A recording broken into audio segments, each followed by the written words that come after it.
Good evening everyone and welcome to the Fate of the Feed-in Tariff Forum. My name's Todd Houseline. I'm the Executive Officer of Sustainable Living Tasmania, an organisation that helps people to live happy, healthy and sustainable lives. I'd like to thank just a few people who helped organise this event tonight at pretty short notice. So Jack has been fantastic, Michael who's videoing it, and also Avery who's buzzing around making everything happen. So thanks to those. Thanks you also to the Tasmanian Climate Action Council who funded for the flights for Craig Memory, one of the expert speakers that we have speaking tonight. So it's fantastic to have that support from the Tasmanian Climate Action Council for this event. And thank you to you all for coming along tonight. It's a cornerstone of democracy and sustainability both, that people participate in public discourse and have an input into how our policies are made. So I commend you for coming along and being part of tonight. So we're here to discuss the fate of the feed-in tariff, which is the rate that owners of photovoltaic solar panels or small wind turbines or microhydro or other distributed generation are paid for the excess energy that they export to the grid. Currently in Tasmania it's a 1-to-1 ratio with how much you pay for energy you import from the grid. So for most of you who be on Tariff 31 at home, you pay 27.785 cents per kilowatt hour, and the current rate that people with rooftop solar panels are paid is that same figure. But with Aurora set to be disbanded at the end of this year, there's no certainty around what the feed-in tariff will be or what the transitional arrangements will be. So the government has recently released an issues paper covering all of the topics that they think are important to look at in determining how the feed-in tariff should be set and how the transitional arrangement should take place. That issues paper is open for comment until next Friday, so Friday the 7th of June, and we would encourage you to make a submission to that paper, even if it's only brief. All submissions are valuable, and we hope that the information that we provide here tonight is useful in that process. So we have 3 speakers tonight. They'll present for a bit under an hour in total, and then we'll open up to the floor for both questions as well as comments. So our first speaker is Jack Gilding. Jack is an advocate for community-owned renewable energy. He was the executive officer of Hepburn Wind, which was Australia's first community-owned large-scale wind project. So he's got a lot of great experience in the area, and he's really been championing the cause of having a feed-in tariff in Tasmania that continues to encourage people to take up the solar power. Please welcome Jack.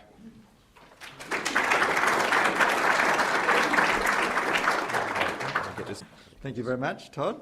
And welcome everybody, and yes, just reiterate what Todd said about this, and I'll talk a bit more about this later on in the presentation, the importance of people being involved and the importance of democracy in this process. My job, firstly, is to give you a bit of a brief overview of why we're where we are, why we're discussing this, and put it into context. So in the whole national electricity market, there's been a push that's going at different speeds in different states to privatise a lot of the electricity industry. So in Tasmania, as most of you will be aware, there are 3 government business enterprises that run the whole electricity system. So in the old days, good or bad, however you regard them, there was the hydro.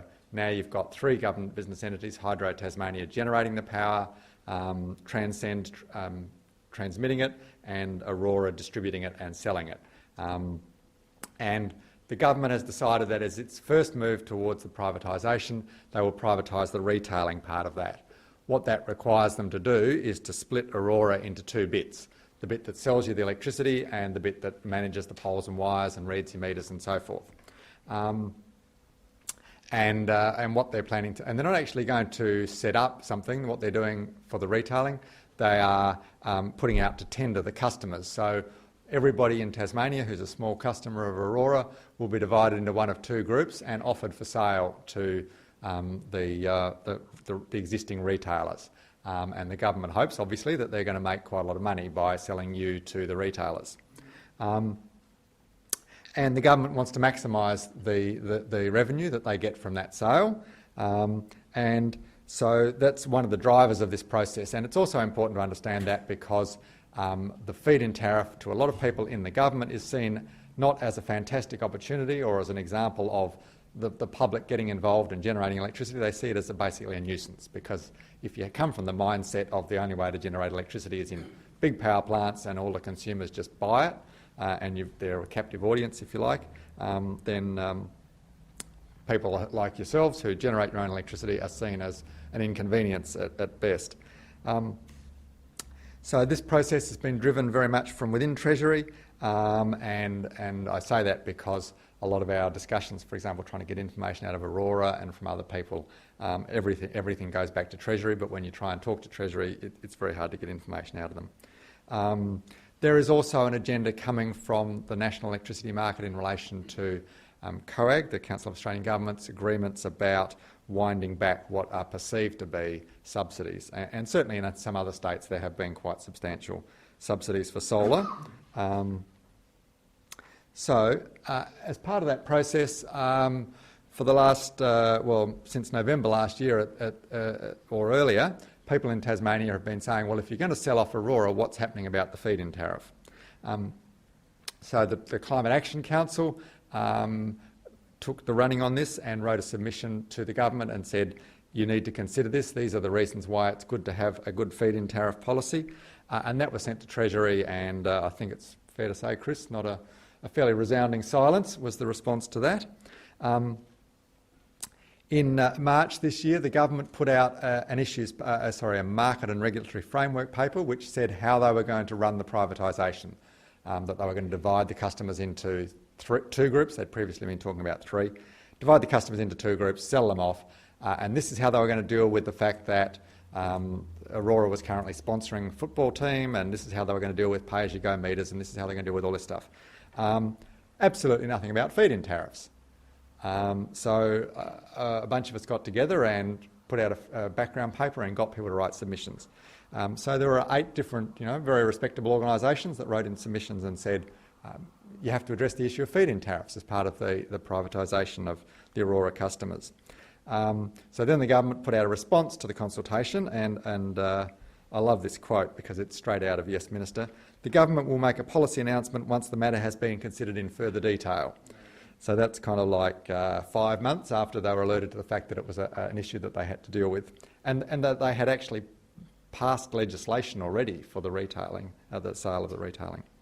Then on the 8th of May, there was media coverage saying the Minister was about to get advice from Treasury eventually, and that he was about to make a decision. So a lot of people jumped up and down about that. And then on the 16th of May, we actually got the issues paper that we're discussing today. And I'm telling you all this kind of boring detail, partly to vent my frustration and partly because it lets you know that it's only public pressure that actually gets this stuff on the agenda. So the work that everybody's done to write the submissions, to lobby the Minister, to ring up Talkback Radio has what's even got it to this point. So yes, the government has released an issues paper.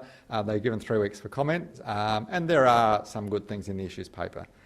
There are also quite a lot of problems with it. It takes an incredibly narrow view of the benefit of small-scale solar power.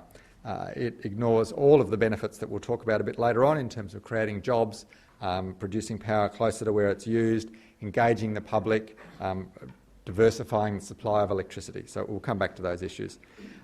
It's also very narrow in the sense of, we've got a feed-in tariff for under 10 kilowatts at the moment, we have to do something with it, so we'll do this with it, rather than saying, where's the state going? What's our vision for renewable energy? What sort of electricity system do we want? And as part of that, and this is my particular agenda, it's limited again to under 10 kilowatts. So, and there are fantastic advantages for rooftop solar. There are also great advantages for people to do projects as a community, on schools, on shopping centres, and a whole range of different models on farms and so forth, because it's not just about solar.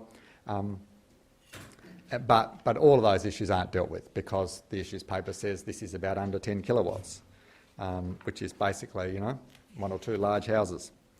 There are also just mistakes and errors in the issues paper. It makes a fundamental misunderstanding of how the feed-in tariff actually works, which is pretty appalling for a government issues paper. And I've spent quite a long time on email and phone trying to get somebody to accept responsibility for who wrote these examples that are in the issues paper and is it wrong, and once again resounding silence. It gets a bit technical, but most of you will have 2 metres. Your solar panels will be connected to 1 metre.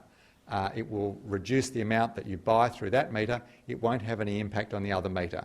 That means that you could be exporting electricity in 1 metre and importing it in the other metre. That doesn't matter when it's 1 for 1. It evens out. But if they drop the tariff below, say, the 16 cents heating tariff, it means that you could be generating electricity and they will give you less money for it and then sell it back to you at the same time, in a sense, for a higher price. And they've done absolutely nothing because it doesn't even leave your property. So there's a physical problem of how the solar feed-in tariff works, and there's a problem that the government issues paper doesn't understand physically how that works, and as a result they've produced an example in there of what it would cost, how it would change, how much you would get, which is just wrong. The other thing is that it makes a claim about $10 million is what the feed-in tariff would cost next year if it was maintained at a 1-for-1 basis. Again, I've spent a lot of time on the phone to Aurora and to emails to Treasury and speaking to ministerial advisors, saying, where does this 10 million figure come from? Minister's advisor says it comes from Aurora. I ring up Aurora. They say, oh, that's not our figure. That's the Treasury figure. So I send an email to Treasury. I say, where does this figure come from? Oh, no response. So we've used the data that Aurora provided and we've analysed that, and as far as we can work out, if you make the worst assumptions about what the electricity that you feed back is worth, that it's only worth 7 cents and it's worth a lot more to the system to that. The net cost of the feed-in tariff is about, next year, would be about $5.3 million. Now that's in an Aurora turnover of $1,492 million, and we're arguing about $5 million. I think any sensible accountant would say, we'll pay the $5 million, everybody's already doing it, they were given an understanding, and it's only going to cost us, whatever that is, Craig's mathematical genius, 5 million out of out of 1.5 billion, sorry? 0.25% of their turnover. And as we'll demonstrate, there are a whole bunch of issues. So it really oughtn't to be on the agenda. There's no reason why it is exorbitantly expensive to continue that, but the minister likes to bandy this figure around and say it's unsustainable and it's a cross-subsidy and so forth. So they're kind of, and there's also an issue that, I don't know if either of the Watsons are here tonight, are they? Bob or Steve? Yep, thank you. Really it's great the feedback we're getting from people who really understand these issues and have pulled apart the government's figures and analysed them and are showing up the mistakes in them. And their assumptions about how much of your electricity that you generate you use yourself versus how much is exported are also very badly wrong and affect. And now the thing about all of these problems is that they all seem to go in the one direction, which is that they make it look like not a big deal to drop the feed-in tariff, but very expensive if you keep it. So all of the mistakes they make all go in the same direction of being anti-feed-in tariff. So if they were random errors, that pattern wouldn't exist. On a more positive note of the benefits, and I think most of you are aware of these, so I just want to kind of get them on the agenda really and leave time for people to discuss. But obviously, this is the employment generator. So these are the things that are not regarded in the issues paper in the government's very narrow view of the benefit of the solar industry. So obviously, it creates employment throughout Tasmania. It's in a growth industry, it's in an expanding industry, it's in an industry where Tasmania could be exporting its skills and expertise to the rest of Australia. It diversifies the energy base. At the moment, the government says they're concerned about the fact that hydro has the monopoly on wholesaling, but they don't actually do anything much to encourage either individual people to generate electricity or commercial wind farms or other ways that we could get our energy from a wider range of sources than just the hydro. It generates power close to where it's used, and that's an advantage because it makes the system more robust. It means that there are less poles and wires, and the cost of that transmission and distribution network is a very big part of your electricity bill, and over time generating the electricity locally can reduce that. Tasmania is in a particular situation with renewable energy that it's got, in a sense, a huge battery in the hydro, that we can generate renewable energy from solar and wind and tidal and whatever any time of the day, and that saves hydro letting water out of the dams. They're constrained not by how much capacity they've got, but by how much water they've got. So it is very easy. Anything that you generate, anything that anybody else generates, saves them letting the water out of the dam. And the beauty of that is that they then sell that to the mainland. And they sell it, obviously, being smart business people, when the price is highest. So that's a very big net benefit to Tasmania, that all of the renewable energy that is generated enables Tasmania to export more renewable energy to the mainland at the times when the prices are best. The government likes to talk about Tasmania's clean, green reputation, but to me it feels a lot like they're trading on the existing assets. They're not really building up the assets, you know. And certainly in the renewable energy area they're not. So that they're not doing the sort of things that they could be doing to really encourage diversification of renewable energy, promoting Tasmania's skills in that area. The other beauty of the whole process of people putting solar panels on their roofs and being engaged in this, as we've seen from the level of comment that we've got back from people, is people become very educated about energy. If you want a more efficient energy system, if you want a better energy system, then people understanding what it takes to produce energy and how you use it and when you use it, that's a fantastic spin-off of people being able to, of people getting involved in generating their own electricity, rather than it being this anonymous thing that comes out of the wall and 3 months later you get a bill and you go, oh my God. People are now thinking about how much electricity they use, what they're getting paid for it, what they're paying for it. And it enables people to take direct action to address climate change. And it's interesting to see the motivation of people who've invested in Hepburn Wind when I was involved in that, and the motivation of people in solar panels. So there's that real groundswell of people feeling that this is something concrete that they can do about climate change. And once again, that's not being recognised in government policy. So what happens next? As Todd's mentioned, submissions are due by next Friday. There is some material on our website already from when we did the first round of submissions for the previous paper that didn't mention feed-in tariffs at all, but we will be updating that in the next few days and putting it on our website. So we will do as much as we can to make all these arguments to Treasury. They will come up with a recommendation. On track record, we're not all that comfortable with them really understanding the issues and coming up with a good result. Ultimately, this has to go to Parliament. If there's not new legislation passed that sets the requirement for, or put it the other way, new legislation is required for the new retailers that come in from the 1st of January to tell them what to do about feed-in tariffs, and that decision has to be made in Parliament ultimately, and so that's another avenue for your voice to be heard. So in the short term it's about getting those submissions in, getting the technical facts, refuting some of the errors, but in the longer term it's about making your voice heard. So the guiding principles of what we're looking for. Firstly, there's the equity issue for people who've already invested. These systems take 5 or 10 or more years to pay off, particularly for the pioneers who invested earlier on when prices were higher, and they've had a reasonable expectation of getting the feed-in tariff for enough to cover their costs. So it's important that people are treated fairly in that respect. There is also the fate of the solar industry. Obviously this level, and Ben and John will talk later about the effect on the industry, but there's a sad history in other states of flip-flops on government policy that go from too generous to not generous enough, and the solar industry trying to cope with that. To support an industry you need to have continuity, you need to have certainty about what's happening, and you need to have a policy that makes sense to people to go on investing in solar. And the other thing that we want, obviously, is a feed-in tariff, and there are other things the government can do as well to support distributed renewable energy. So I think that's it. So that's Solar Citizens, org.au/TAS is the website where we're putting up the material to support the campaign. There's my email address and phone number. So that's the background.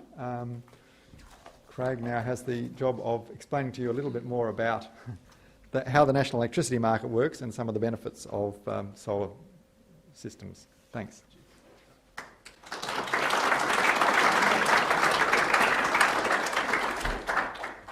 I work with the ATA. The ATA has been around for about 32 years now, 33 years. And ATA is really a grassroots sustainability-based organisation with about 5,500 members across Australia, quite a few in Tassie, there might be a few in the room. And we're a not-for-profit. And the work that my team does is focused on consumer advocacy in the national energy market.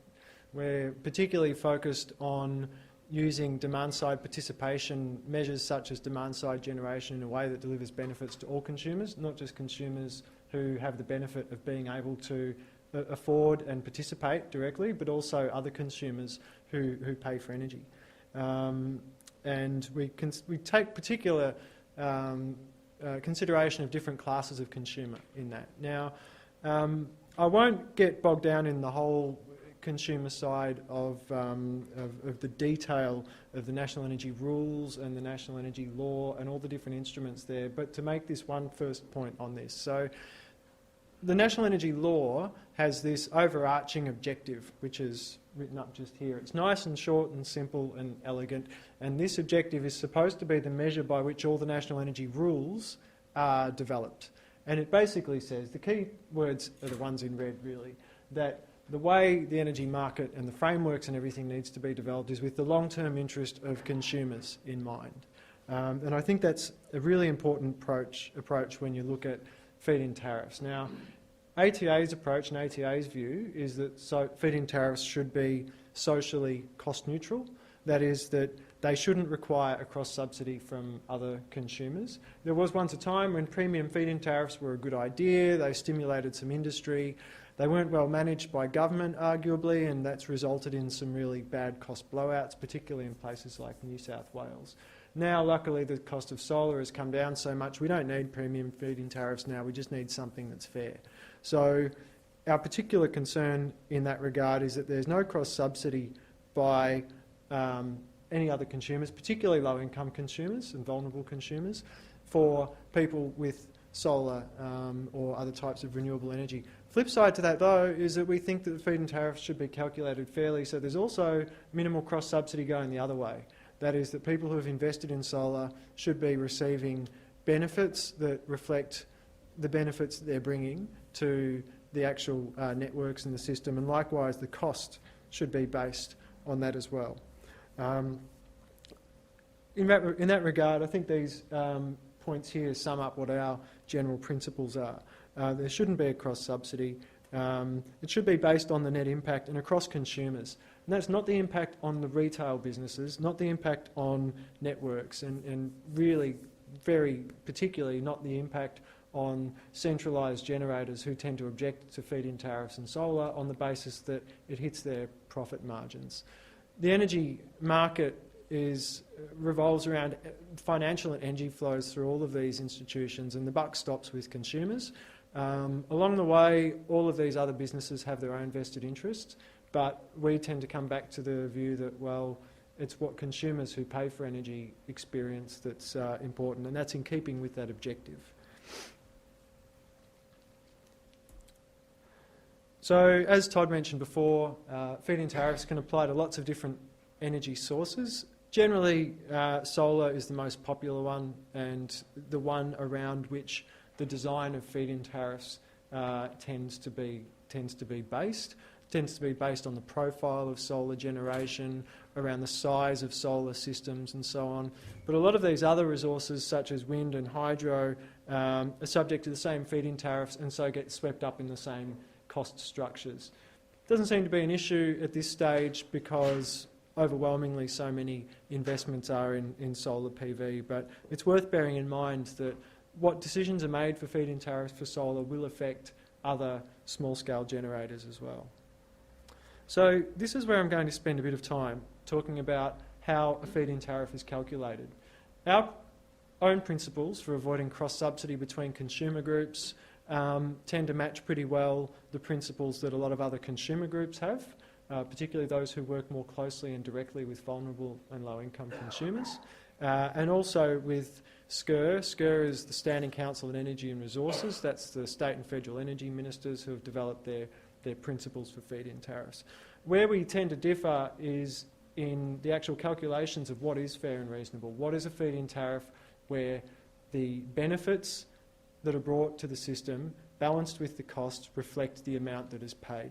Now, a one-for-one feed-in tariff is arguably not fair and reasonable, for the same reason that you can't walk into a supermarket with a bag of apples and expect that the supermarket's going to buy that bag of apples off you at the same price that you would buy a bag of apples from them.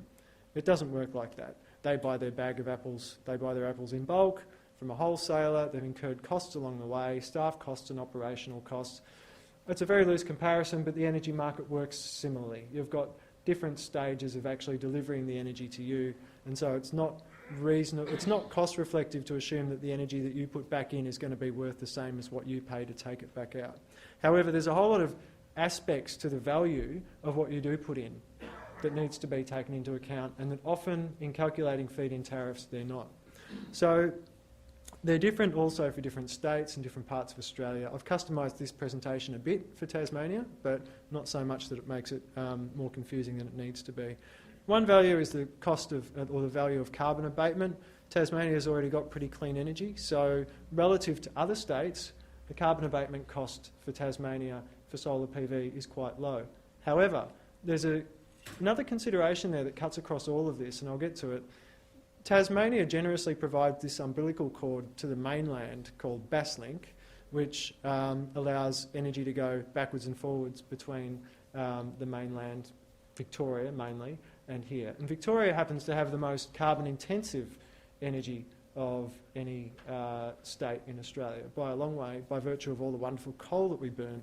So any energy that's generated here in Tasmania that's exported to Victoria actually doesn't have a low carbon value, it has a high carbon value. Arguably that could be considered as well. The main focus tends to be around the second point here, wholesale energy value. Now there's a lot of different ways that this can be worked out.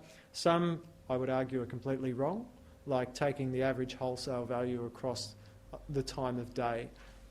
Because that's not reflective usually of what the value of solar energy is at the time that it's generated.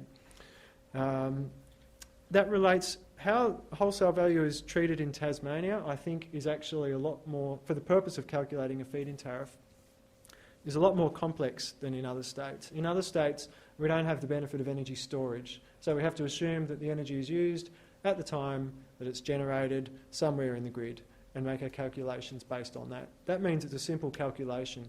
It also means, I would argue, that the wholesale value of energy fed from solar feed-in tariffs in Tasmania is higher, possibly, than on the mainland. And the reason for this is, as Jack mentioned before, when you generate solar energy in Tassie, it's actually avoiding somewhere hydropower being drawn out of a usually storage-based hydropower system. That hydropower storage is then drawn on when dispatched on the basis of price, either because there's demand in Tasmania or because there's demand in Victoria. And the third side to that triangle is that that can also offset demand being brought in from Victoria at that time that it's generated. So I would argue that calculating the wholesale benefit in Tasmania for the feed-in tariff isn't as simple as taking Tasmanian regional wholesale price on the national energy market. I would argue that it's a case of probably taking the maximum daily price or another interval in Tassie, comparing it with the maximum Victorian price on a given day, probably taking the higher of the two. That might mean that whereas the average wholesale price on the mainland over the course of a year might sit somewhere between 6 and 8 cents, just hypothetically, it should put another couple of cents per kilowatt hour on the value of energy in Tassie. Now, It's a really complex modelling exercise, and I haven't attempted that one yet. The value could be higher, and probably is, but I'd say it would certainly make a big difference. And it's certainly something that in our submission to the issues paper, we'll be highlighting the need to calculate that in a way that reflects Tasmania's unique situation. Now, another confusing aspect of solar is, or considering the benefit of solar, is the merit order effect. I'm going to come back to describing this in some detail soon, but basically what the merit order effect is, it's the flip side of the wholesale value. And a good example of where this occurs is in South Australia, where having wholesale on the market, having solar on the market has actually depressed the wholesale energy price, and I'll explain why shortly. Now, another key investment, or another key benefit, and one that's not actually such a big benefit in Tasmania, is the deferral or avoidance of investment in new networks. New networks, poles and wires, transformers, substations are built to meet peak demand capacity. Peak demand capacity in Tassie probably usually occurs on winter evenings, and there's not a lot of sunshine then. So that's really what drives that demand. It's very fair to say, I think, that there is very minimal benefit in terms of avoiding network infrastructure for solar in Tasmania. Having said that, other types of generation sources, such as hydro and wind, probably do offer that benefit. However, as I said, they're relatively marginal as far as feed-in tariffs are concerned in terms of uptake.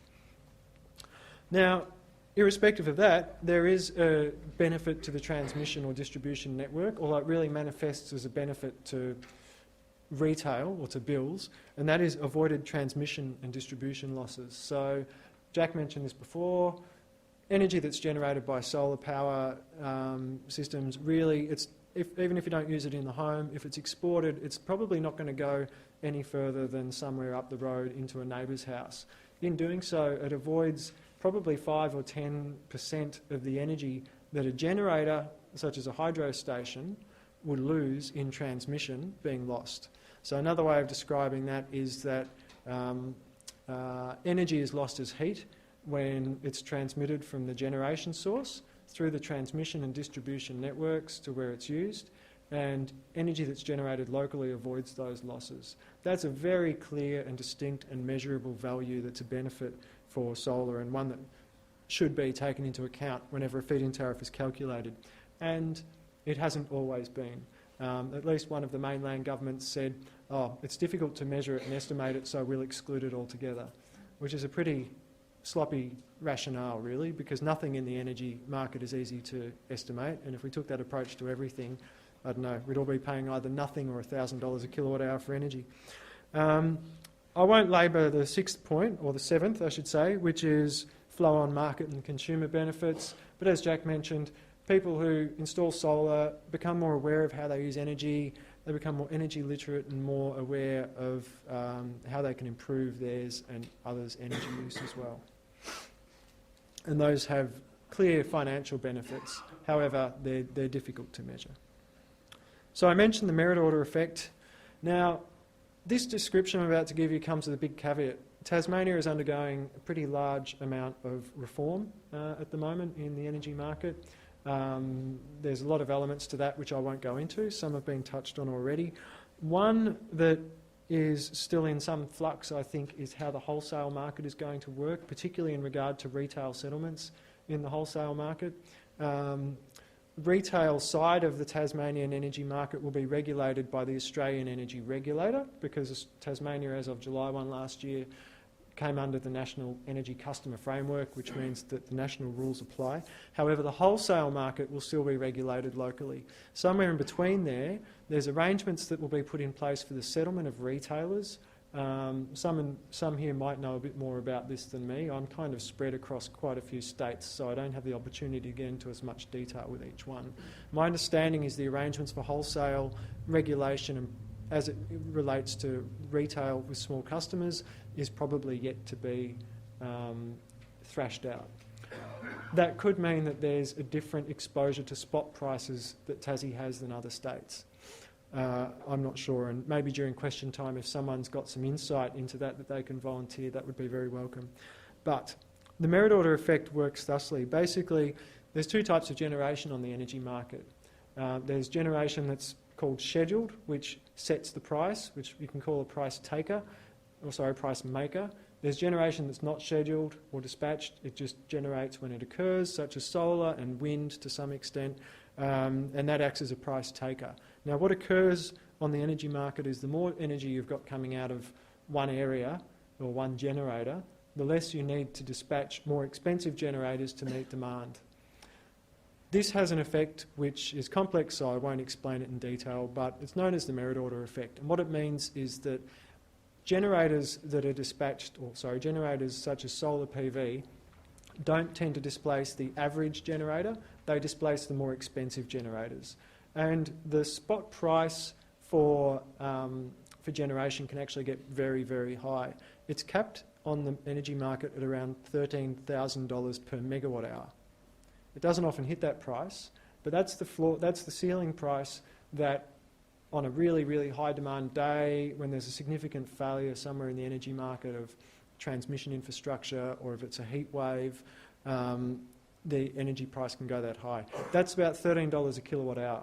People aren't residential consumers aren't exposed to that because the energy that you pay for is averaged out and levelised, and someone else is taking on the risk of that volatility for you. However, what happens over time is that reduction of higher cost generation flows through to reduction in bills for all consumers. So the key point of the merit order effect is that it's hard to measure, but it's a very big benefit that is brought out by solar that is passed through to other consumers, and it's not actually generally applied in Australia to calculating feed-in tariffs. We argue that it should be. The rationale for it not being applied is because it's too hard to think about for the governments and regulators. However, other countries such as Germany and Spain have managed to consider merit order effect, and they've introduced more sustainable feed-in tariffs than the boom and bust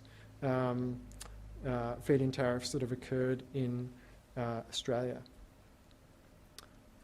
Great. So Australia's got a very checkered past with a lot of things, but particularly with feed-in tariffs in the last few years. There have been real serious issues with feed-in tariffs having inequitable impacts on people with low incomes. Not everyone agrees with that, but when you look at the case of New South Wales, where a terribly mismanaged generous feed-in tariff was introduced and left to hang for too long, there's a big impact that's being had on other energy users and on other taxpayers. Now, as a reaction to that, after a change of government, New South Wales has gone completely the other way, and they've introduced a completely ineffective and not even mandated feed-in tariff, which results in solar PV owners not being paid what their energy is worth, not even a fraction of what it's worth. In fact, retailers aren't even required to offer this feed-in tariff, and half of them don't. So it's the complete opposite to the over-generous situation of the first New South Wales feed-in tariff. This list of feed-in tariff failures could be a mile long, but one of the other ones that's probably important in this context is to consider a standard feed-in tariff that Victoria had. It looked really good on paper. It was called a one-for-one feed-in tariff. It was called a fair and reasonable feed-in tariff, not a one-for-one feed-in tariff. It was called fair and reasonable. It was before principles for fair and reasonable feed-in tariffs were developed, so no one had any idea what it was supposed to mean. It was applied to systems up to 100 kilowatts. Now, you would think that that would be quite popular. A lot of consumers' idea of fair and reasonable was paying the same amount for energy that they get paid. The retailers who were offering the feed-in tariff, their idea of fair and reasonable was considering that they buy energy in bulk for, say, 4 or 5 cents a kilowatt hour, they only wanted to pay 1 or 2 cents a kilowatt hour in some cases because it fit in with the value for them and their systems. Clearly that doesn't work. There needs to be some guidance. Now, I think that the principles that guide a fair and reasonable feed-in tariff now, at a high level, are actually pretty fair and reasonable. However, as I said, the real issue is around how they're calculated. The other issue, of course, is, and as Jack referred to before, booms and busts. I mean, yeah, it's had a chaotic effect in terms of the industry. It's meant that during a boom, you've had cowboys and a large sudden growth in the industry, and consumers being sold things that are either substandard or being left when the bust occurs with a warranty that's useless because someone's gone bankrupt and they're not around to honour it anymore. I support Jack's points about the industry, but my greater concern is with the impact on consumers, not just the consumers who have been, say, left out of solar PV and the ones who might be concerned about cross-subsidy, but those also who have purchased during a time of boom or during one of these during a time when PV has been very cheap and available and have ended up regretting it because they've been left with a non-performing system or something that's been installed in the shade because the installer told them, no, you'll be right. The upfront incentive with the renewable energy target means that it doesn't matter if it's installed in the shade, you don't have to generate because you get all your money up front anyway. Years on, they've got a system that's not performing. Governments have really got to be held largely responsible for this. They haven't intervened when they've been needed, and they have intervened too much when they haven't been. And then when the time's come that it's created a media storm, as has happened in most states, there's ended up being political wedging between consumers with PV and other consumers. So I'll probably finish here.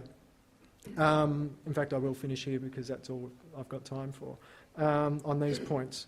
In Tassie, there's some really specific issues. Some of these have been referred to by Jack, so this should be quick. In relation to this consultation, there's existing consumers who have purchased PV. In other states, they've purchased that with a contract that's assured them of a certain period of time that they will be guaranteed to have their premium feed-in tariff for, either 5 years or 15 years or 7 years or 10 years. Now, irrespective of whether that's fair or whether there's a cross-subsidy, those consumers have made a commitment and they've signed up for a certain value, expecting to have that for a certain period of time. Now, if there are no grandfathering provisions in place that mean that today's consumers with PVs aren't protected for some period of time for their investment, they'll be very heavily impacted. Now, I believe that the proposal that's put forward in the issues paper is about 3 years as a grandfathering for all systems from June 1. I don't actually think that's terrible, but I think it would be fairer if there was a provision that acknowledged when people actually bought their systems and said, okay, well, some people might have bought their system in 2009, someone might have bought theirs in 2013. Arguably, the person who's bought theirs in 2009 has had a better run of it and might not need a full 3 years. Arguably, whoever's bought their system in 2013, assuming that they will have a feed-in tariff for longer, probably deserves to have it for longer than another 3 years. The other issue, completely separate, is how do you calculate the energy values for new systems after January 1, the fair and reasonable feed-in tariff. Jack referred before to the 2 metre problem. There's quite a few potential solutions to this. One needs to be chosen, and the important thing is to work out who pays for that solution. So it could be rationalised at the billing end. If both of those metres are interval metres that record the time of use of data, then it will be possible for the retailer to actually settle and balance off those metre readings. It's a bit inexact, and there are some issues with it, but it's a low-cost way of dealing with the situation. Other solutions might include the physical installation of new meters or swapping out old meters with meters of different configuration. There are options. They do all cost money to some extent, and who pays for that needs to be considered. Another key one is cost pass-through arrangements. So there's a real mishmash on the mainland of costs being passed through either just through retailers or through distribution tariffs that are charged to retailers. The impacts on other consumers and on the businesses are very different for those arrangements, and that needs to be considered here. As has been mentioned by Todd and by Jack, the retail operations in Tassie are being sold off, and to be honest, it's fair to say that the cleaner the slate is for those retailers, or the clearer the outcome of the next few years is for them, the better value the government will get for selling off the retailers. I'll leave it up to you to decide whether that's a good thing or not. And look, teaching the government how the energy market works. I think it's pretty fair to say that their issues paper shows a limited understanding. I'd give them about a 6 or a 7 out of 10 for their understanding of the energy market, and I'd probably give them about a 3 out of 10 for their understanding of solar. Now, given that that's the issues paper that's being presented to a lot of people, most of whom won't know any better, it's really disappointing to read some of those mistakes. Jack's referred to a few of them. There are some really, I would call, ridiculous claims made in there about, for example, the relative impact and non-impact of on carbon emissions. There are some whole points that are ignored, such as interregional trading of energy, and it suggests to me that any submissions to the issues paper that highlight some of these issues and provide them a better understanding of how energy markets work would probably be quite useful. Is that all we've got time for? I imagine so. Okay, great. Thanks.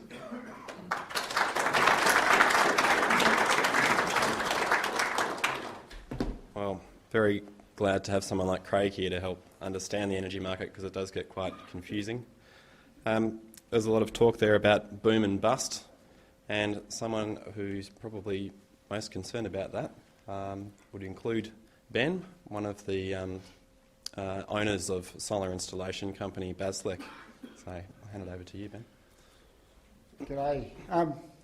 Some of you know me, some of you don't, so I'll just give you a quick background as to how I fit into all of this. I'll start with who are we. So Basleck is a family-owned company in Hobart. We're only small. We supply, design, install and commission renewable energies. Obviously the last couple of years has been fully focused on grid connect photovoltaics. I said we're only small, we do about $1 million a year. Our philosophy is to bring people into our business or into our company and train them to help them understand and follow some of my, I suppose, passions for renewable energy in business. So our philosophy is always to employ, put on apprentices and teach them from the ground up. And we teach them all sorts of things from not only how to select the modules and mount the modules, but to understand the benefits of the systems from a financial perspective, and how to offer, I suppose, a good valued product from an ethical perspective, which unfortunately in our industry there's a lot of people that we compete with that have very few or no ethics whatsoever. It's all about making a quick sale at the highest margin possible. So we've seen a lot of shifts across the time, but when this discussion about feed-in tariffs came on board, I started to think about how our business has travelled over the last few years and where it's going to go in the future based on varying feed-in tariffs. So when Jack contacted me last week, I managed to squeeze a few moments out to put some notes together, and I've tried to put them in some order that will make some sense, so I hope it does. We've been involved since 2007, which was not the very beginning of Grid Connect PV, but not too far from it. We did our initial grid interactive training for design and construct with Gordon Institute of TAFE in Victoria, because there was no one in Tassie to offer us the training. That came at a pretty high expense at the time, and at that stage there was really only one company in Tassie that was doing Grid Connect Solar, and that was a company called New Energy that had sprung from a small business, not unlike ours, called Power Plus, that were really quite good at supplying and installing small standalone power systems, and had a lot of little government contracts around the place for, off-grid systems for lighthouses and environmental monitoring stations and things. And they then got involved in the, or Power Plus got bought out by New Energy, large company owned by a well-known retailing family in Australia. They got set up quite well, and not long after we got our training, we started to try and sell a few systems, and at that stage the government set off their $8,000 grant, means-tested grant for 1 kilowatt systems. Well, it wasn't necessarily 1 kilowatt systems, but it was a means-tested grant for $8,000. There was a Sustainable Living Tasmania Expo, I think it was, out at the Derwent Entertainment Centre around about that time. And I teamed up with a local supplier, and we thought it would be great. We'd get in and have a go, see if we could put some nice packages together and sell systems. And at that stage, a 1 kilowatt system had an out-of-pocket expense after the rebate of about $4,000. At that trade show, New Energy sold hundreds and hundreds and hundreds of systems for the $8,000. They were one step ahead of us. So we then found ourselves with employees and vehicles and tools, qualifications, a desire to work in an industry and no customers. So in a funny twist of fate, we then had to adapt our business and go in and work with New Energy as subcontract installers, which was fantastic. We installed a couple of hundred systems for them in the first 12 months, and in that period we learned a lot. We learned a lot about what we could do and couldn't do in relation to the standards. We learned all about cash flow. We learned all about what was good product and what wasn't good product. So in hindsight, we learned a hell of a lot about the industry, baptism of fire, if you like. But not long after we sort of started getting into a good rhythm with that, the government changed the goalposts and set up the Renewable Energy Certificate trading program with the old RECs, which then became the STC trading system that we're under now. But so in the early days, the STC trading system had a 5 times multiplying effect for the STCs for the first 1.5 kilowatts of installed capacity of PV. And the plan was that every year they'd drop it by 1 times multiplier. So eventually it got down to 1 for 1, which is what it is now, with the ultimate plan of it dropping out altogether to allow the industry to stand on its own 2 feet. So along that process of it dropping down, we saw a lot of changes. So at the end of the first year, at the end of the first 5 times multiplier, where it dropped down to 4, we'd gone from a situation where we were flat out into nothing. And when I mean nothing, we had 2 months where the phone didn't ring. So we had, once again, mad panic, trying to keep people working, vehicles to pay for, etc. Very challenging times.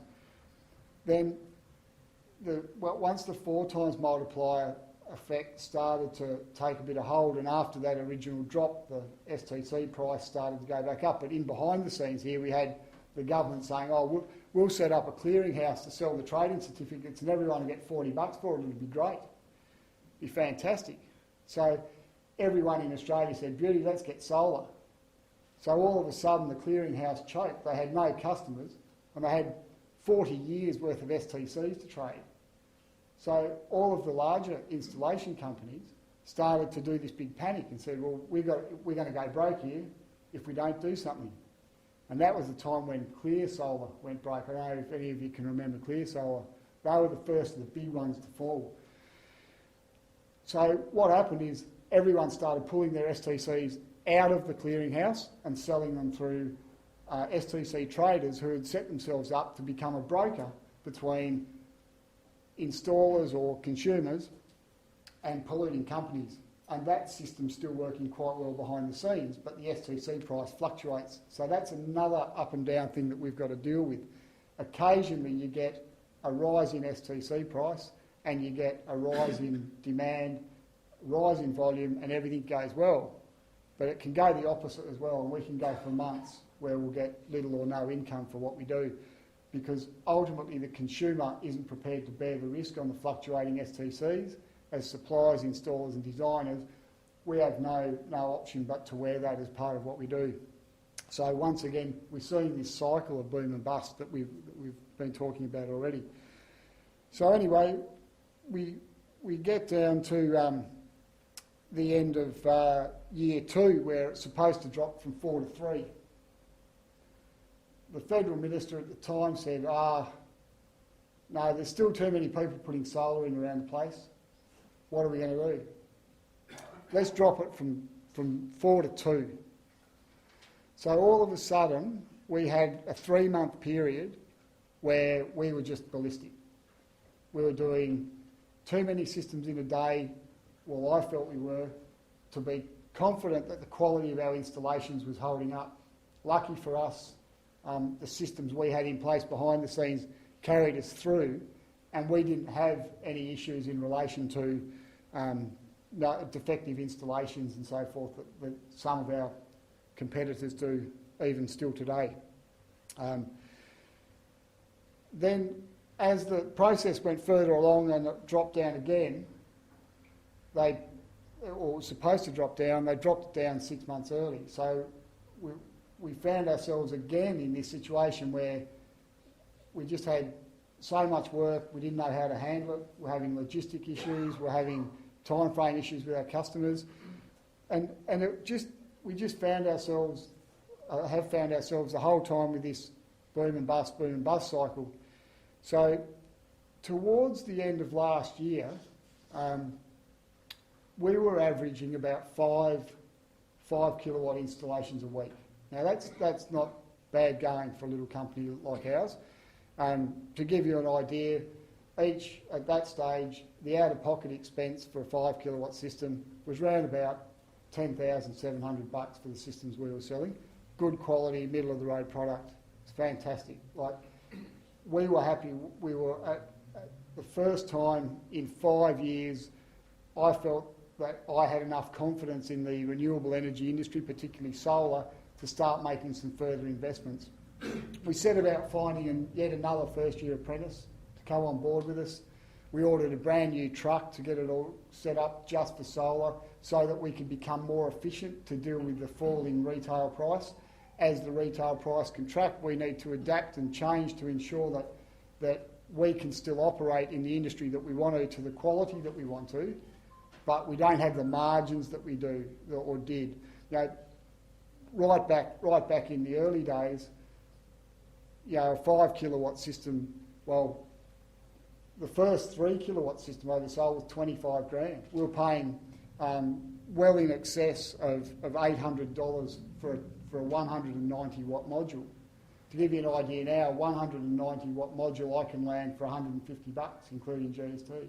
So as those prices have fallen, so have our margins. The other thing that's happened is there's been a lot of competitors come in. But all that aside, the take-up was really good. So we were getting some real stability in what we were doing, which was fantastic. So we set about putting into place long-term objectives for our company, and everything was going great. A few weeks ago, I took delivery of our new truck. It was fantastic. I drove it down the Midlands Highway from Launceston, parked it in my driveway and thought, wow, we're really doing something here. Go inside with my wife, open a bottle of wine, we sit down and watch the 7:30 report. My life fell apart there for 3 weeks. The Monday morning following Bryan Green's 2 minutes of fame, I lost $100,000 in sales. I had $60,000 of sales where our clients said, we are not going to do anything until there's some security for the feed-in tariff. So after a couple of weeks of scrambling and trying to keep the blokes working and getting everything going again, bringing people that were still confident to go forward, bringing their jobs forward and the logistics associated with that, some of the heat went away from the situation and we started to see a bit more action on the phone, a few more quotes, things starting to happen again. If I take you back a couple of minutes into my conversation or discussion, you would have heard me say that just before Christmas we could do a kilowatt system for $10,750. Today, for me to move a system, I've got to sell it for $7,000. Now in that, I've got $1,000 of margin that I've got to pay my truck, my labour for my guys, so the storage, freight of all the panels and things. So it's been quite challenging to adapt. I can still see a future and I can still see a way forward. But the interesting thing is, while we're still going okay, and we've got people that are confident to invest in systems through our business because of our experience and our knowledge and our desire to do quality work, there's people out there that are going to really suffer, because there's people out there that are just selling systems on price alone, and we've seen it time and time and time again, these companies eventually fold. In the last 2 years in Australia, 175 solar companies have folded. Now that's no small amount of companies anywhere, 175. There's a fair bet that people in this room have bought systems off people who are no longer there. There's no warranty and no support. So what we need to do as an industry is getting back to the feed-in tariff, is firstly I think we need to do some education. You see, there's some real problems. Firstly, as we all know, we have net feed-in tariff in Tasmania, net metering. Some of our competitors, people that sell systems and people that are working in the industry and integrating themselves with the consumers every day, do not understand how net metering works. They are selling systems and they do not know. There's people in government who do not know how net metering works. There's unfortunately people who have systems who do not understand how net metering works. We take the time with our clients to explain how it works, and if ever in doubt, they can give us a ring. But here's the problem. Our mate, Minister Green, says on television that he'll probably drop it to 8 cents. The brown sticky stuff hits the fan, and the media does a massive scramble. So they go straight to Google, feed-in tariff drop, bang. Brings up some of the horror stories from the mainland where they have gross feed-in, when a feed-in tariff drop from 27 cents to 8 cents is pretty catastrophic. But here it's not that bad. And we need to educate not only ourselves as installers and people that work in the industry every day, but our clients and the general public about net feed-in and how it works. Because if you look at one of our typical 4.8 kilowatt systems that we're selling flat out, the net result of an 8 cent feed-in tariff is only a drop of about $200 a year in energy yield in dollar terms. Okay, that's based on a 70-30 scenario. If we got, like, our demographic might be different to others, but the majority of our clients are semi-retired, retired or about to retire. People that are at home during the day most of the time. As a result of that, the majority of the energy that they generate will go in or offset their 31 tariff draw from the grid, and only about 30% of their energy they generate will spill back into the grid for a feed-in. So if you do all the sums, assuming an 8 cent drop, or a drop to 8 cents, which is worst case scenario, which I don't think it'll get there, I think it'll be a bit more than that, but notwithstanding a power price rise, because you can guarantee that we won't be paying 27.785 cents, and no one in our industry has even thought of this, will go up to probably 30 cents. So the net result for 4.8 is a couple of $100. Net result for 3.2, maybe $130 a year. Now the system cost, as I said before, it's gone from 25 grand for a 3 kilowatt system to 7 for a 4.8 with a 4-year payback period. That's if you want the bottom end of the market.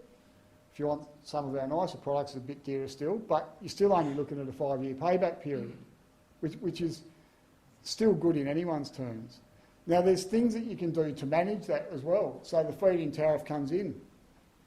The feed-in tariff comes in, drops down to 8 cents, worst case scenario. What do? Don't let them have your energy.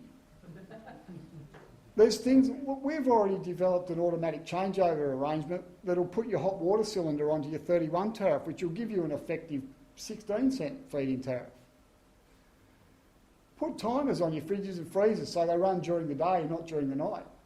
Do your vacuuming, dishwasher, washing machine, all that sort of stuff during the day. Don't let them have your energy.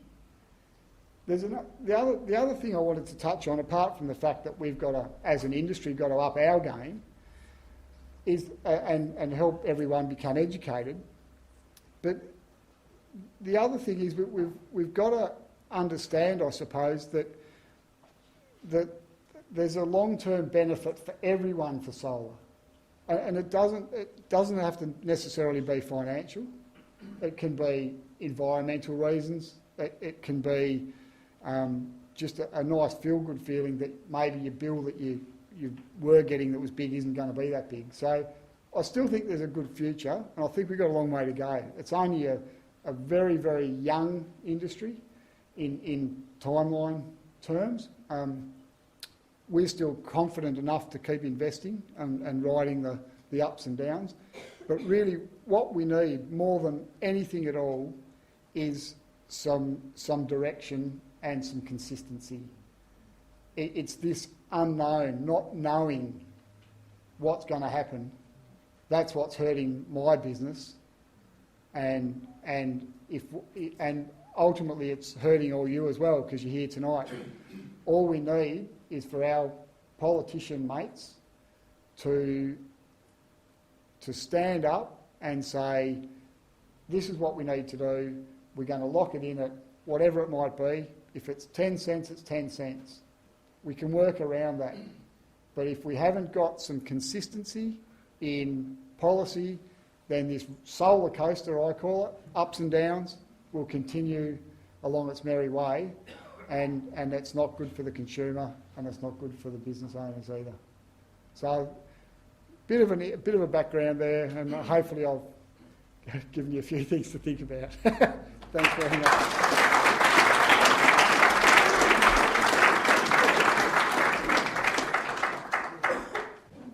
Okay. I'd like to open it up to the floor now. Question there? Can I direct my question to Craig? Craig, can I ask something about the grandfathering of existing contracts? As someone who just put in a solar system just within the last 12 months and had no idea that this was going to happen, if the grandfathering occurs for between 3 and hopefully longer, would it be on the one-to-one basis that we're paying now? Is that what is being asked for? Yeah, that's the intention. So the issues paper puts forward that, and it does make sense to keep that for consistency. And is it likely to happen? It is. Look, the default position is 3 years from January 1. So unless we've got to remember about these processes is that there's the energy market processes, be they the state-based ones or the national ones, they have a lot of different stakeholders, and you will get industry lobbying to have shorter periods. So it will probably be energy retailers who are looking to buy a slice of the energy retail pie. It could be wholesalers who are concerned about the uptake. It could be energy network businesses, because one thing that's happened in other states has been when there's been an end date set for feed-in tariffs, you get a massive, massive run on purchases up until that time, and then you'll either have months of just a huge amount of systems. I mean, I don't know what the numbers were, but in Queensland, when they announced the end of their feed-in tariff, they had something in the order of, I think, possibly even hundreds of thousands of systems installed after the period that was 3 months before that end in that rush. Like just an enormous number. Which they knew that the price was going to go down, but they... Well, the thing is, the difference between there and here is that was with a contract locked in for the premium. So they got the premium for, I don't know, maybe 15 years or whatever it was. That's what you don't have. Yeah, and look, to be honest, my view is that in Tassie, the existing solar market is not huge.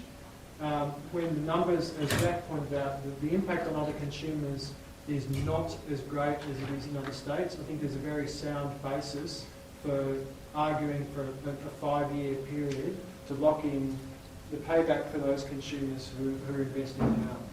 Using... Craig, can I just stop you there? We don't have much time left, and I'd like to get through as many people's questions as possible. Hi. I've got 3 points that I'd like to make. The first is that our sun hours in Tasmania are a lot different from our mainland counterparts, and our chances of recovering our investment are less. So from that point of view, is it worthwhile actually us getting a premium to cover our losses there from a sun hour point of view? Short answer, 6-year payback, thereabouts at the moment. Yep. Okay, the second point is that we're charged the service charge on top of our kilowatt charges. Should we be selling our power for a lesser kilowatt rate, but also being paid a service charge to cover our costs for our installations, etc., as whatever they charge their service charge for? And the third one is, what are the possibility of the solar owners of Tasmania, and I believe that there are about 12,000 of them, becoming a retailer and selling their power to the consumers and combining as a consortium, if you like, or whatever, and becoming a power supplier? How difficult would that be?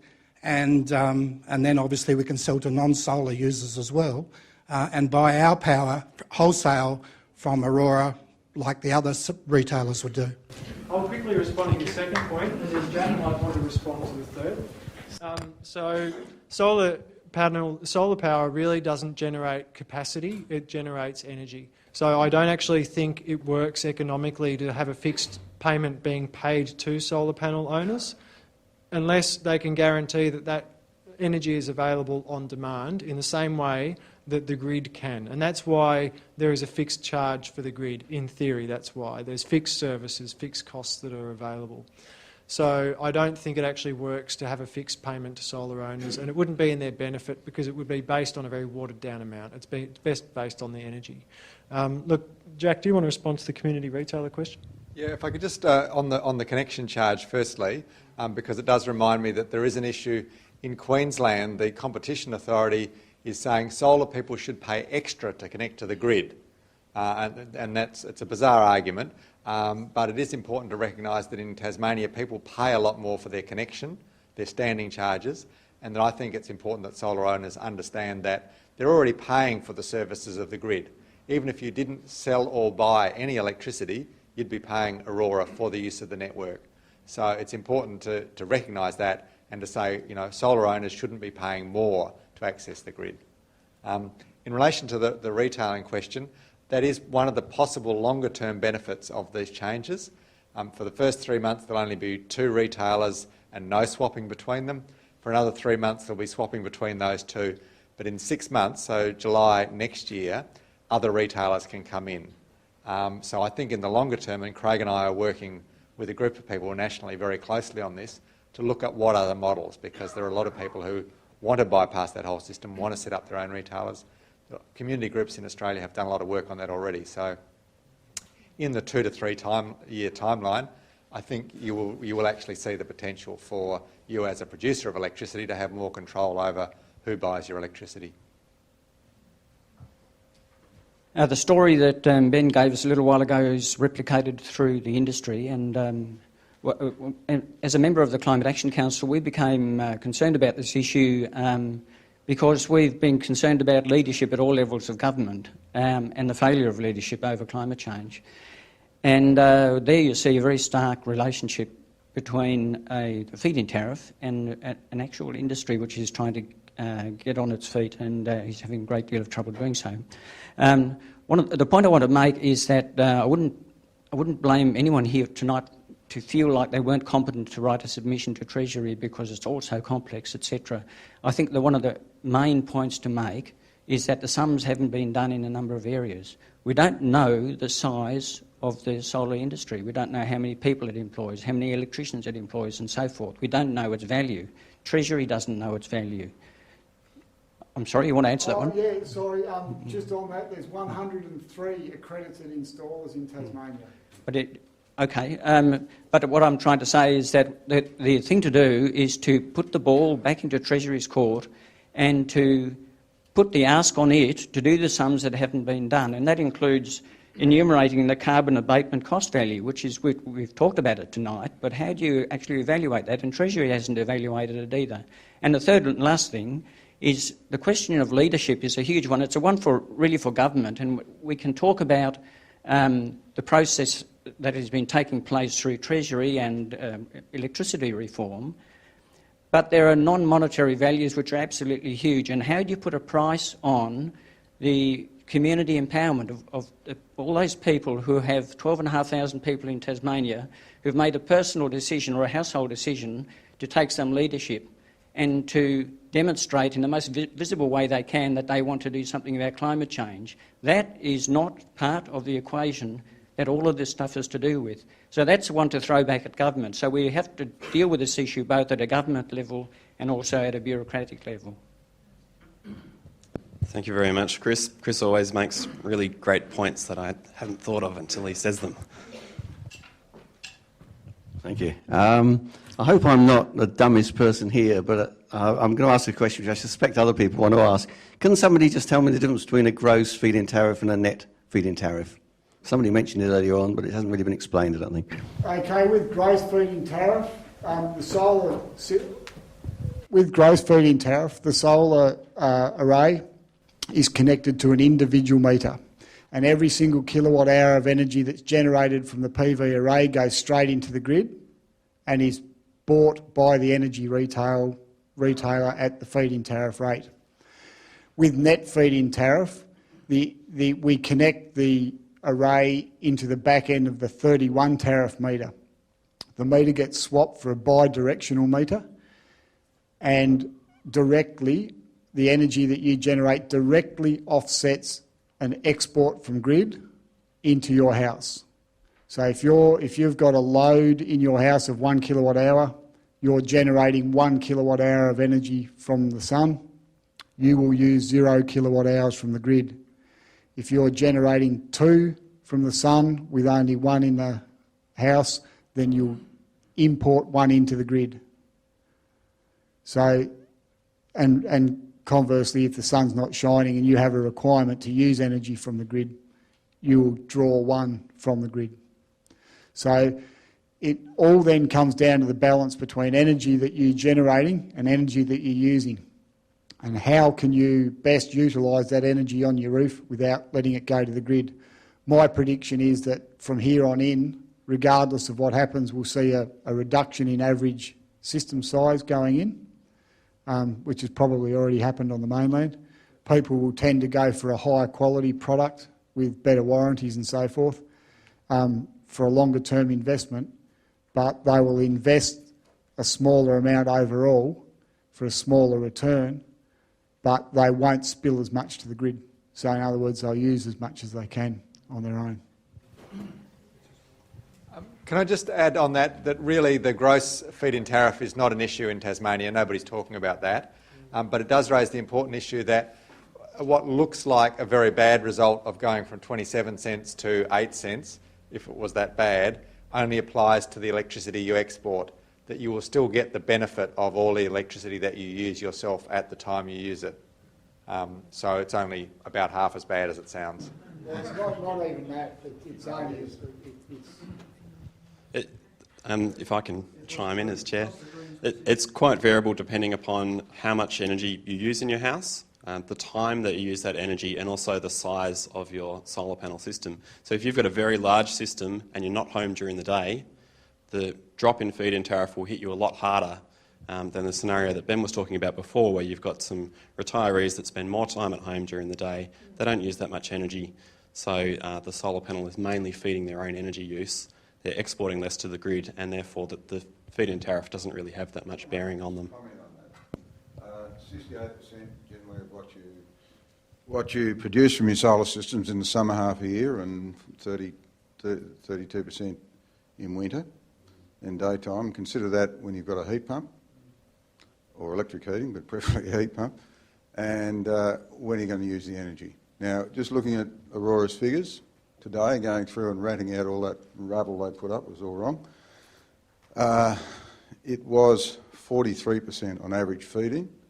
We're still not, their figures may still be wrong, but that means a lot of people feeding at 70%.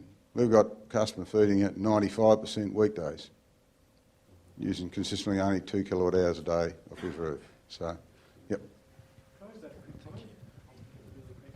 So the best comparison for Tasmania, I think, for solar resource to the mainland is Eastern Victoria, and the numbers that we've done looking at the Victorian feed-in tariff, which has basically already gone a similar way to what Tassie's will, suggests that for a home that uses about 70% of their energy on site, the payback time is around 7 or 8 or 9 years.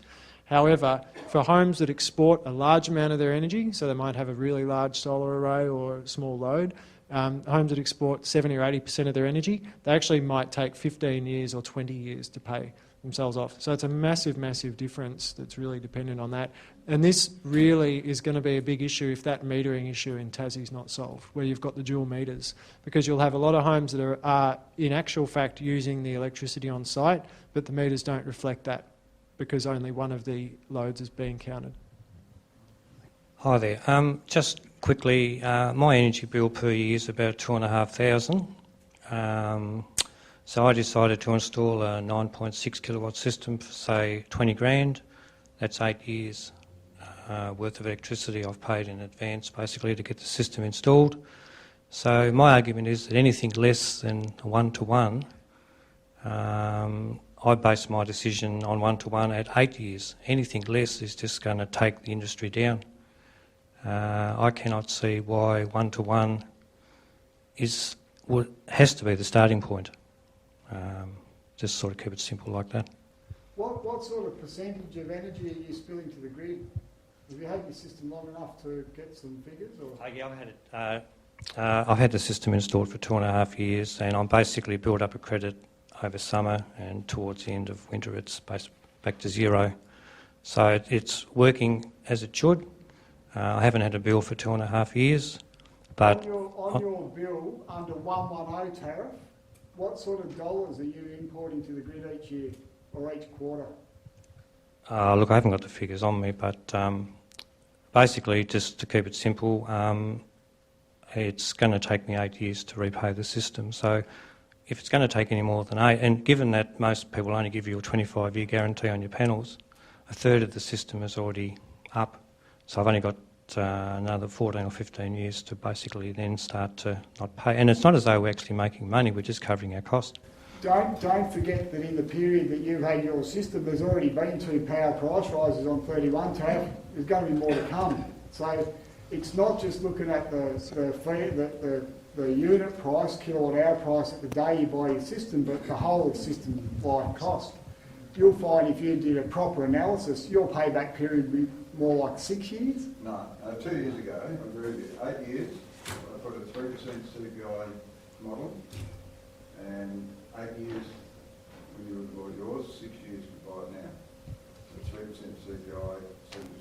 But power price rising is not going up at CPI. It's not, and it won't. It will continue to go up in big steps. Actually, I should point out on that one, current forecasts are that power prices are going to really plateau, and including for Tassie, after the next year or two, probably go up by a lot less than CPI. Having said that, the same organisations who did that forecast are the same ones who stuffed up forecasts a few years ago. All the investment that's in the energy market now is based on, so whether their crystal ball is better than yours, I don't know, but it's worth bearing in mind that it's not as predictable as we'd like. Don't get me wrong, I'm all for your industry, and I'm just saying that in my system, in my case, it's tax savings. Thank you. Another question over here? Yeah, just to follow on what you were saying before, is there any way that at the home you can have batteries or some system where if you're producing more than you need, it goes into that, and then you can draw from that before you have to start drawing from the grid, or you can draw from that for your tariff 42? So if you get the latest issue of Renew magazine, which is produced by the Alternative Technology Association. Yes. Thanks for that question. I'll slip you a check. No, we've actually done a lot of modelling on this recently in 2 separate lots of projects. There's a lot of interesting developments in this space. Look, now lithium batteries are now actually have passed the point where they're now the cheaper option for things like that than traditional lead-acid batteries, which is a huge development, and they're a lot more versatile in their use. It's still probably 5 to 10, it's at least 10 years off until battery prices will be low enough and energy prices will be high enough to make it worthwhile to do that. And when it's going to be effective is for people who were going to invest in solar anyway to take it that step further. So it won't be completely worthwhile for homes just to go completely off grid, but for homes who were going to invest in solar to make that extra investment, it probably will get to that point. But are you allowed to do that now? You're allowed to. It's technically marginally difficult, depends on inverter standards and a bunch of other stuff, but there's no prohibition to doing that. There are routers now. LEDAP power router is available.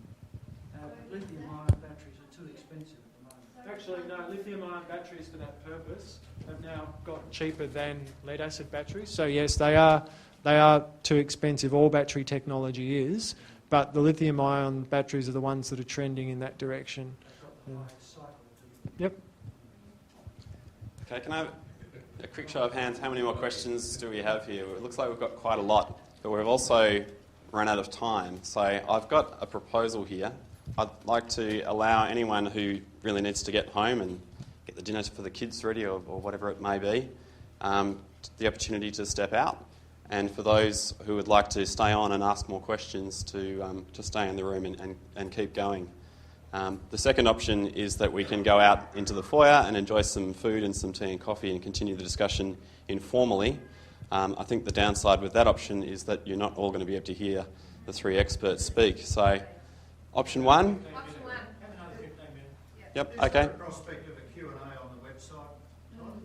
Sorry? Is there a prospect of Q&A on the website? So A follow-up after this, yes. you mean?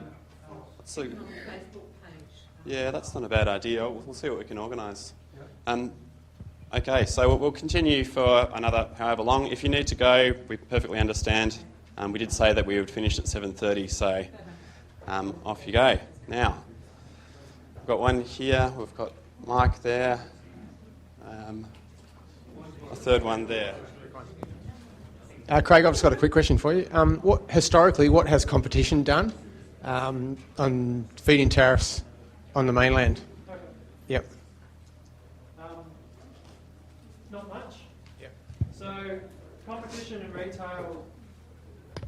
and retail energy are quite strange. So retailers both sell your energy to you and they buy it from you. And they've got different motivations for each, partly because they're vertically integrated with generators in a lot of cases and they're hedged with generators. So they don't necessarily save money just because cheaper energy is being pumped out onto the grid. Sometimes it actually costs them. What this means is generally retailers, with the exception of some boutique retailers, have not offered particularly attractive feed-in tariff rates when they're not compelled to. Having said that, there are some good deals for feed-in tariff rates. The flip side of that is some analysis that we've done recently, or that someone else has done that we've been helping them with, shows that there are retailers who will give you higher feed-in tariff rates, but actually charge you a lot more for consumption as well, meaning that you won't necessarily benefit, especially if you're not exporting a lot. And look, on retail competition generally, Victoria is often held up by the energy market as being the home of effective retail competition because it's completely deregulated. Some recent research by the AMC shows that all the privately owned retailers there have the same profit margins as all the regulated businesses and the other businesses in other states, which suggests that it's not very effective competition. I don't think that competition for feed-in tariffs could even be as good as competition for consumption tariffs.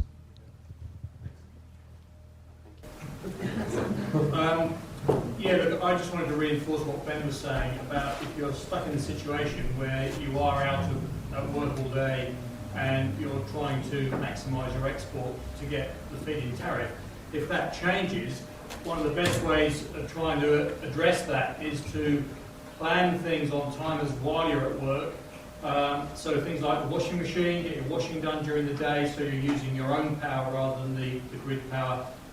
Dishwashers, showering, if you haven't got solar hot water, shower in the morning so that you heat your hot water through your own electricity rather than the grid electricity in the evening or whatever overnight. So just try and plan as many things to be used in the house while you're not there on timers to use up as much of your own generated power before, so you export less and so you don't actually get the rubbish price for the feed-in tariff, but you're avoiding then importing at the 27 cents from the grid. So that's really worth thinking about and trying to maximise that usage of your own power, even if you're not there all day. Make a big difference. You've also got to have an electronic timer built in to do that. So if the dishwasher hasn't got a delay start timer. No, but they're all plug-in devices. No, you can push the button. You can push the button and have it on, and then the timer... No, it won't be on. It's electronic. There's no power. You give power to it, somebody's got to push the button afterwards. So unless your devices are more expensive for building timers, putting it on a timer where there's no power and there's power, someone's got to push the button. So the timer's going to be...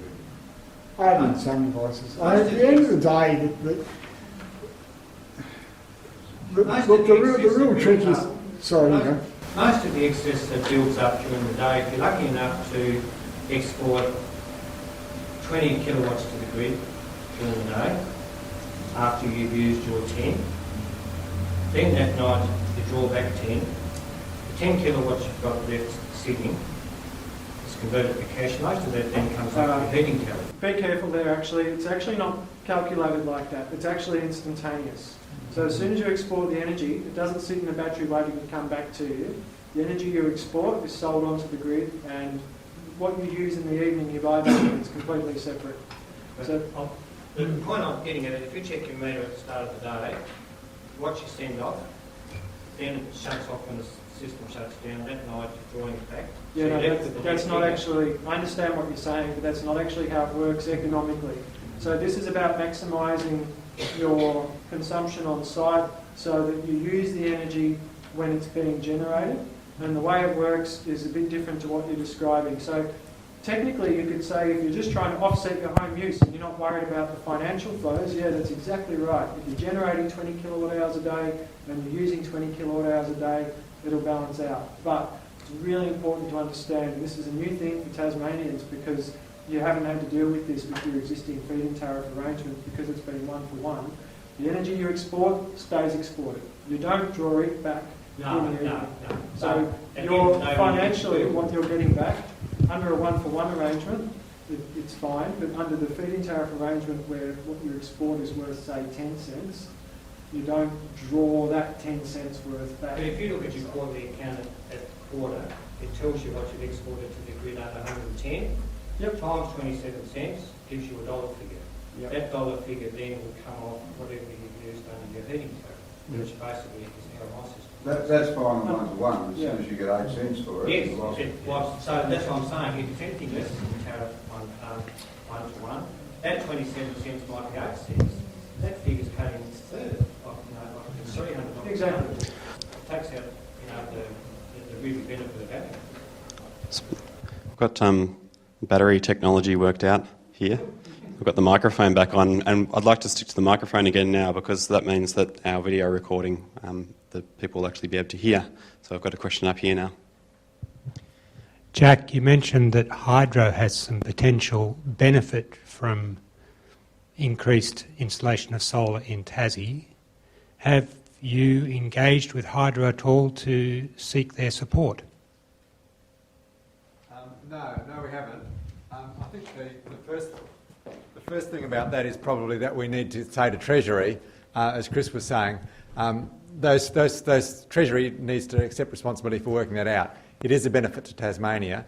Yes, we could talk to hydro about it, but I think that's clearly a responsibility for the government to say if there's a net benefit to Tasmania which is not reflected in the benefit to the retailer, then that ought to be understood, and at the moment Treasury is not understanding that. But yeah, no, I take your point that hydro might be a useful ally in that sense. Yeah. Really incorrect. Yep, they certainly are. Solar panels, their installation should be of general benefit to the community through reduction in greenhouse gases. On the other hand, the increase in prices and value is a value to Treasury and to the suppliers. And so I think there is a fundamental conflict of interest that would normally not, well, I think it's almost unethical that Treasury should be sort of the deciding party. Normally in these sorts of things it should go to someone like a normal planning action, to something like a Resource Planning and Development Commission, or some third party where we could get a whole lot of these issues out. It's just not about feed-in tariffs, it's about what Comelco pays, and it's very much also about things like the fixed rates. And I really think that there needs to be a much broader sort of investigation of this, and we just shouldn't really take that Treasury is going to be any sort of referee, because they're the ones that are going to be feeding from it. Yeah, and one of the advantages of what's proposed in the issues paper is that it is actually the Tasmanian Economic Regulator who gets to do these calculations, but it's vitally important that they're given the right terms of reference. If they're just given the terms of reference that the government set, then it'll be a very narrow investigation. It won't take into account those benefits to Tasmania. So that's why, as part of what we want you to do with your submissions, is to say that the terms of reference have to be right. It has to look at the benefit to all of Tasmania's economy and the people of Tasmania, and not just the benefit to the electricity retailers or the costs that they avoid. If I can just add a quick lesson learned to that one. So New South Wales had a review of their feed-in tariff, the one that led to the very underwhelming feed-in tariff that they have now. And their terms of reference specifically described, where I put up before the long-term interest of consumers and the benefit to consumers on that slide, the terms of reference for the New South Wales review was entirely described in terms of the benefit to retailers, not to consumers. Actually, that was the word, they were the words that they had to work with. That's why it's so important, because your point's a really good one about the vested interest of governments in assets that they own.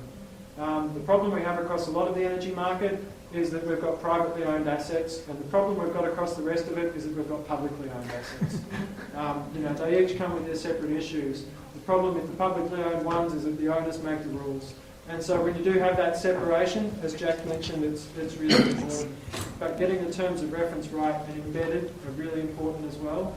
And now, before the retailers are sold off, is the best time to do that in Tas.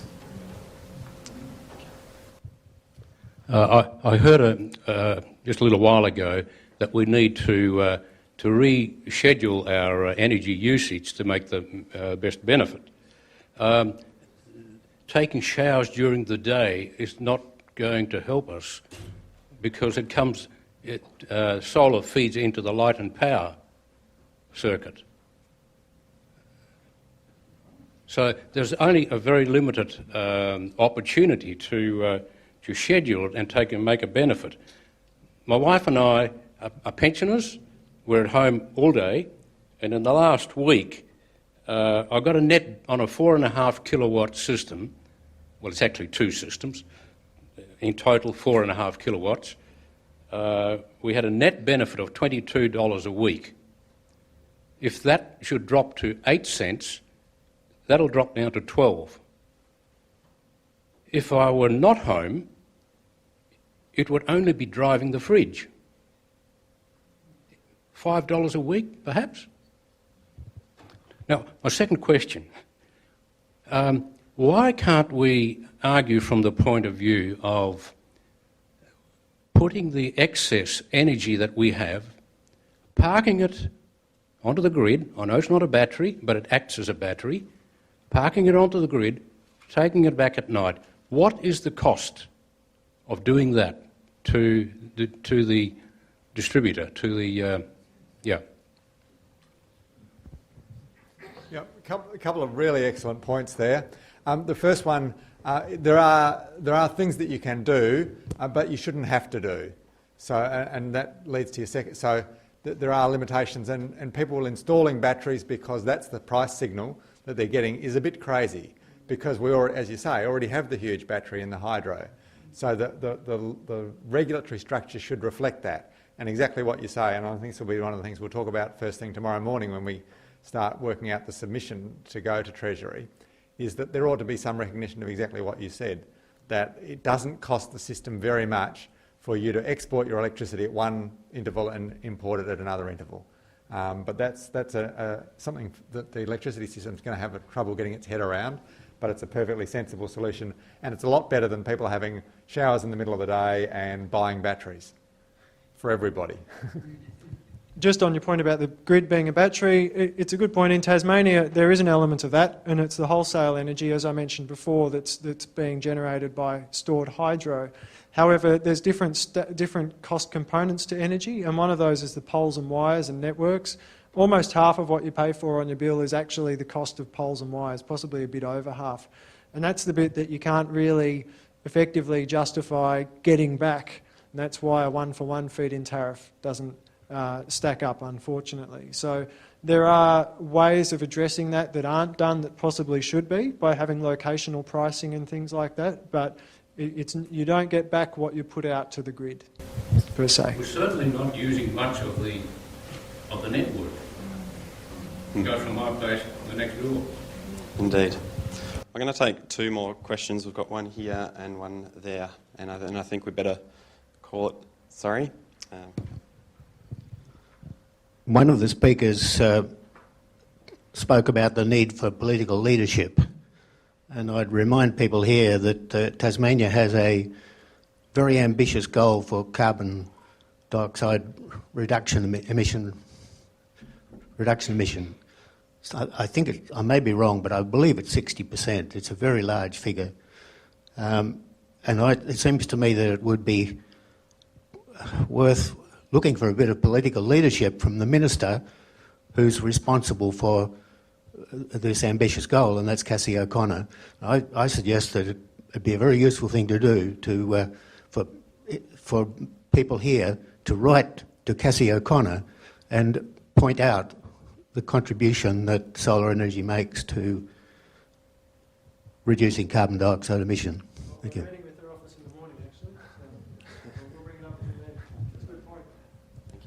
But Bryan Green shouldn't be let off the hook just because he isn't the Minister for Climate Change. You should also be telling him that this is part of Tasmania's contribution to solving climate change. Good, thank you. Ben, you made a statement that we might talk to our mates in the government. I don't have any mates in the government, I'm sorry. I don't have any faith in any of them for a start.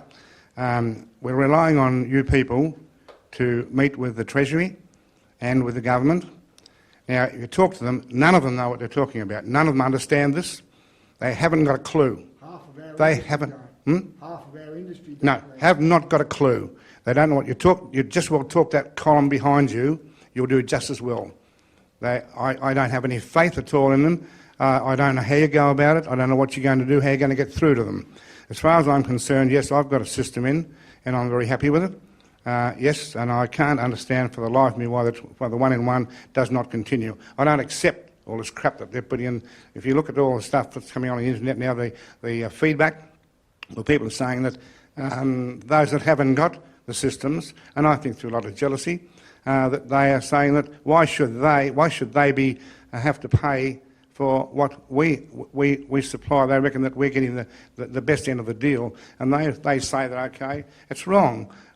We're producing it. We've paid our $1, 2, 3, 4, 10, 20, $30,000 for it, and I'm a pensioner. We're both pensioners, and we've had a battle to get that money. And we're hoping to get it back in 6 or 7 years. It'll take longer if it goes on to 8 or 10 cents or whatever. But I just think that we need somebody that, like you guys, that can somehow get through to people with thick heads that haven't got a clue. And I don't know how you're going to do it. I don't know how you're going to do it. You know, it's and as far as that's all I can say. That trusting you blokes to try and get to talk to that big wall. Well, that's my job, actually. I get to beat my head against the government brick wall every day, and most of my hair hasn't fallen out yet. The point you make about cross-subsidy between different consumers and the issue is a really good point, and I think for the Tasmanian government it really needs to understand the difference between Tasmania and where the other states have been here. New South Wales had a really bad example because they really stuffed up their feed-in tariff policy. They introduced a feed-in tariff that did cost other consumers a lot. Unfortunately, that has really created a bad situation. New South Wales has done for feed-in tariffs what Victoria has done for smart meters, basically. They've managed to create a completely negative view, and it's manageable. And in Tasmania, it arguably has been managed, and it can continue to be. It's really important to make sure the government doesn't get swept up in thinking it's a bigger issue than it is. Who initially came up with this one for one? Who did that?